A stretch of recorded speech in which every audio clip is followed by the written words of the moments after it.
తాను స్థాపించినటువంటి పార్టీ రజతోత్సవం జరుపుకుంటున్నటువంటి వేళ తెలంగాణ జాతి మొత్తం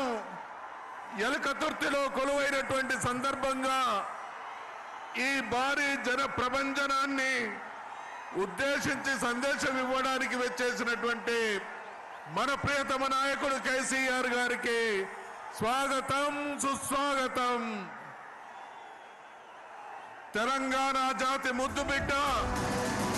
4 కోట్ల తెలంగాణ ప్రజల ఆరాధ్య నాయకుడు నిషేధించబడిన తెలంగాణ పదవును